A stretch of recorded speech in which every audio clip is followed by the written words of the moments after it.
Assalamualaikum warahmatullahi ta'ala wabarakatuh.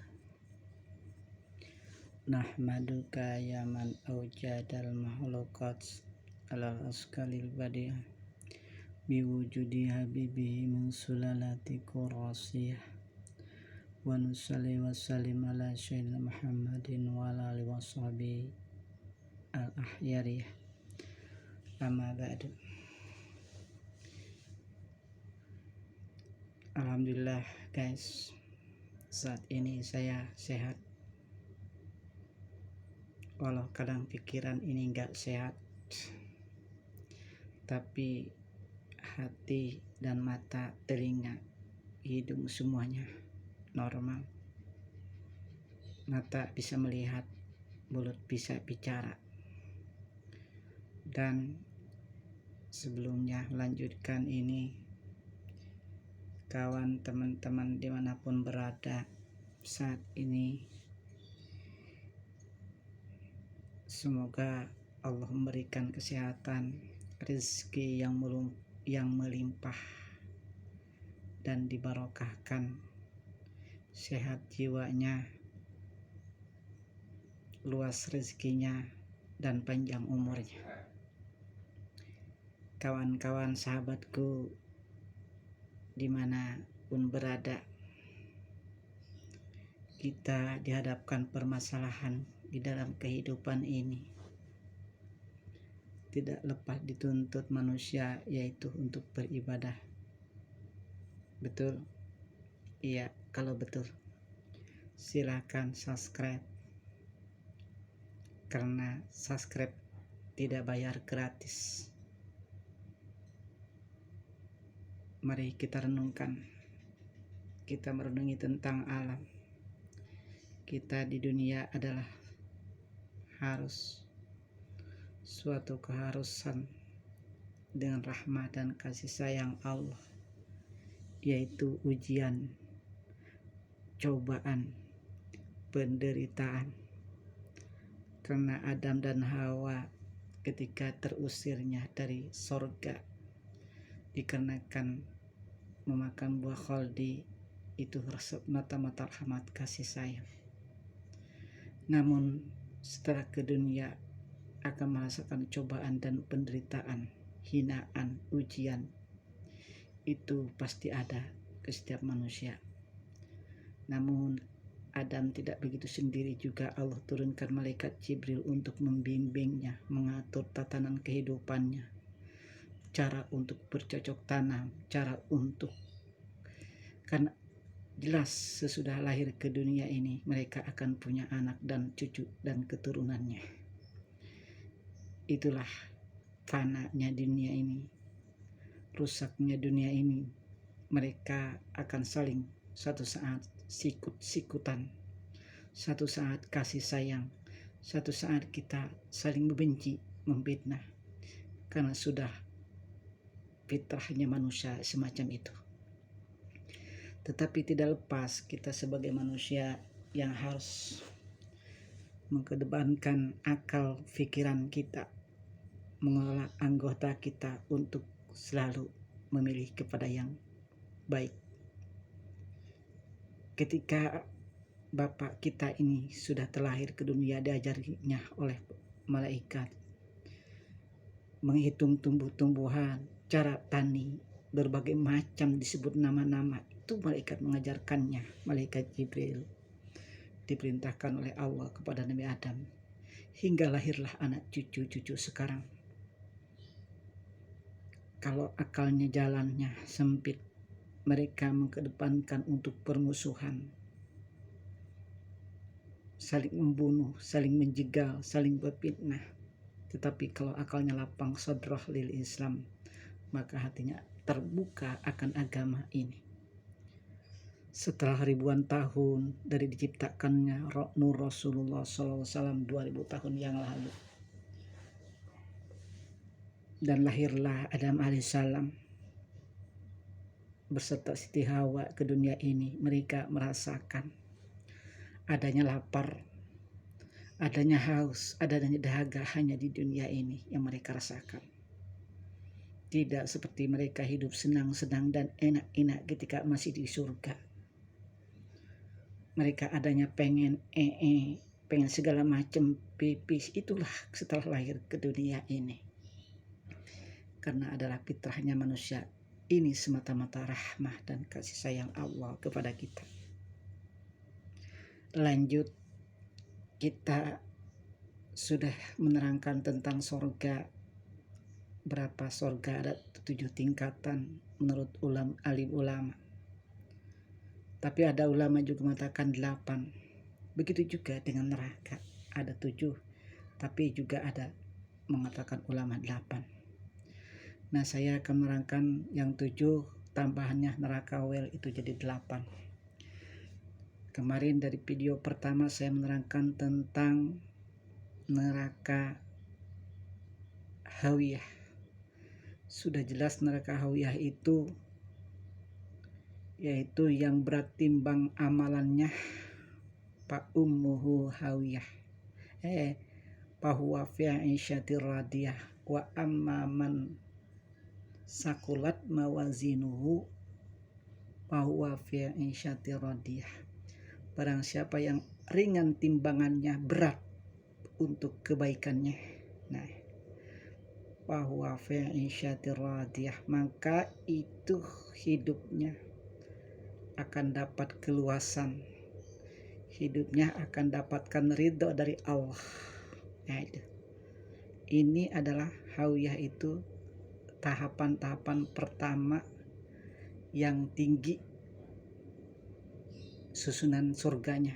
Tetapi ada juga jahanam paling atas, siksaannya paling pedih dan berbagai macam itu ada di jahanam. Tapi menurut ulama ini mengatakan kalau susunan surga itu dari mulai hawiyah itu pertama sampai jahanam terakhir. Tetapi paling teratas neraka jahanam itu siksaannya yang dihuni oleh golongan jin dan manusia. Nanti saya akan ceritakan ke belakangnya. Karena ini hanya menyangkut masalah hawiyah, dan keduanya saya akan menceritakan neraka jahim. Saudara, jahim adalah khusus diciptakan oleh Allah untuk menyiksa pendusta-pendusta yang mendustakan ayat-ayat Allah. Ketika Allah mengutus Rasulnya, mereka berpaling, melengos, berpaling, turun ayat-ayat Allah, mereka sesat. Nah, ini adalah jahim ini, bukan. Ini adalah neraka jahim ini orang-orang yang musyrik. Orang-orang yang musyrik yang menduakan Allah. Bukan mereka mendustakan. Kalau mendustakan itu neraka sakor ya. Nah, ini yang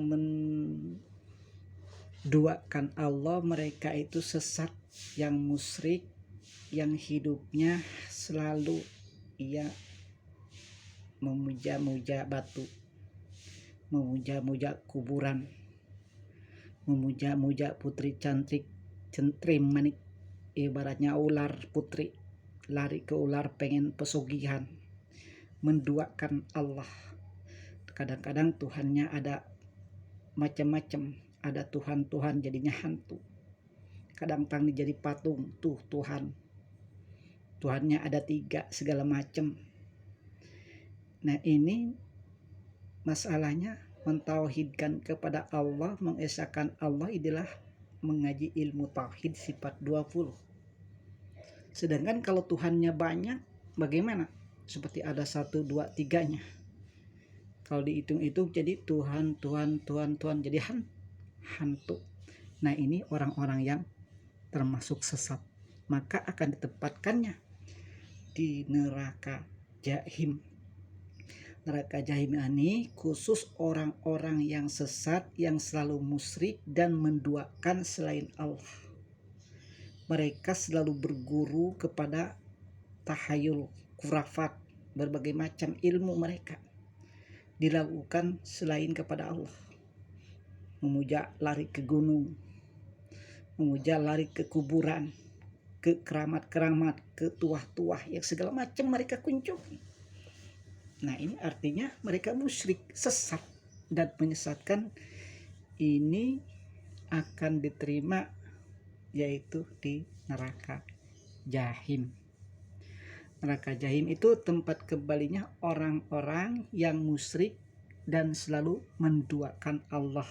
Kata Allah, la syarikalahu, tidak ada, Allah itu punya teman, tidak diperanakan, Allah tetap hanya berdiri dengan sendiri. Apa yang dikatakan namanya di dalam ilmu tauhid sifat 20 qidam, baqa muhlafatul lil hawadis yuqiyamu binafsi wahdaniyat kudrat iradat ilmu hayat, itu sebagainya. Oke guys, masalah ini adalah tentang Jahim, neraka yang dikhususkan untuk orang-orang yang musyrik, yang sesat, berbagai macam aliran.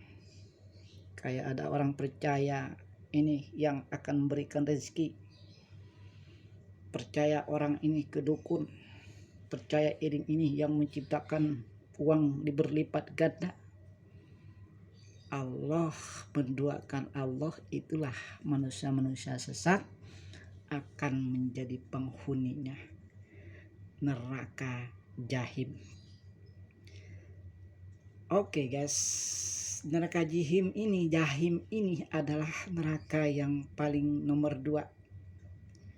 Di bawahnya ada neraka Jahanam yang ke-8 berikut neraka Wail. Neraka Jahanam ini dijaga oleh malaikat yang 19, malaikat Jabaniyah. Konon katanya, bukan menurutnya, itu Nabi mengatakan itu di neraka Jahanam itu berbagai macam ada orang yang berjalan pakai perutnya, ada orang yang bilang haus, maka malaikat Jabaniyah mengeluarkan air ke mulutnya, langsung disodorkan, yang air itu ternyata nanah, bau busuk, langsung dibidungnya, langsung mengelupas kulit-kulitnya. Itu adalah siksa di neraka Jahim. Neraka Jahim ini paling teratas siksaannya, dan tapi tingkatan paling bawah ada. Di neraka Jahim ini juga ada semacam api yang kuning, pekat, legam, hitam, ada sekeputih-putihan. Kan saya udah ceritakan, api itu panasnya itu 70 kali lipat dibanding api surga, dibanding api dunia aja satu rasanya bagaimana kalau orang dibakar, sakit kan, apalagi 70 kali lipat di akhirat nanti. Ini di neraka Jahanam paling terakhir dan siksanya paling terparah, paling sadis. Malaikat Jabaniyah ini adalah monster, Allah ciptakan monster untuk mengawal, untuk menyiksa orang-orang yang berdosa ini, dimasukkan dan dilemparkan ke neraka Jahanam. Itu berbagai macam amal perbuatannya, tergantung kita masih hidup di dunia. Ada juga orang yang dikejar-kejar anjing, digigit sampai mengelupas, itu ada. Itu di neraka Jahim. Mereka juga dipertanggungjawabkan akan melewati jembatan sirat, tergantung amal perbuatannya. Itu neraka Jahanam nantinya. Ke belakang paling nomor 8 kalau susutannya, tapi paling teratas di dalam sisaannya, paling pedih. Ini untuk siapa? Untuk orang-orang selain mendustakan, meninggalkan sholat, segala macam, zakat, suka menimbun harta, tidak mau sedekah dan sebagainya. Ini di neraka Jahanam akan ditempatkannya. Oke, neraka Jahim ini tadi saya katakan adalah tempat orang-orang yang menduakan, menyekutukan Allah. Itu termasuk dosa besar bagi orang-orang yang beriman. Maka kita ini sebagai manusia janganlah terlalu banyak Tuhan. Karena Tuhan itu kalau dihitung-hitung, kalau Tuhan jadi hantu.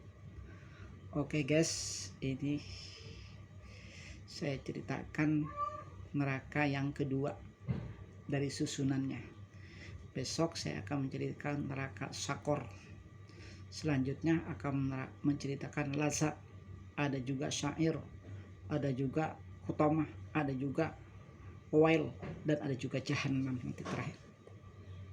Nah, di neraka jahim ini hanya orang-orang, dikhususkan orang-orang yang menduakan Allah, yang menyekutukan Allah, dan hidupnya sesat, tidak mau mencari Allah yang sebenarnya. Inilah akan mereka terima dan ditempatkan di neraka jahim.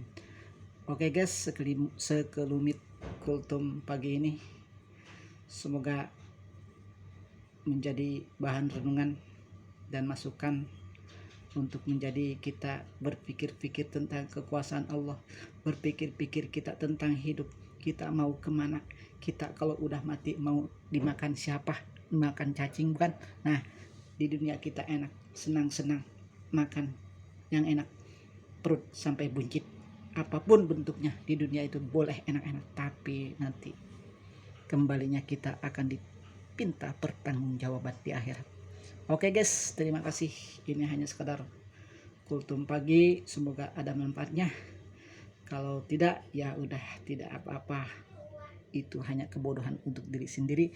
Kalau ada manfaatnya berarti mudah-mudahan ilmu ini atau pituah ini bisa direnungkan dan bisa dimanfaatkan, dimasukin ke sanubari untuk dibuat bahan renungan, menjadi kajian untuk takut hanya kepada Allah yang akan menghakimi kita di akhirat. Oke guys, terima kasih. Ini hanya sebagai bahan renungan. Wa'afu minkum. Wassalamualaikum warahmatullahi taala wabarakatuh.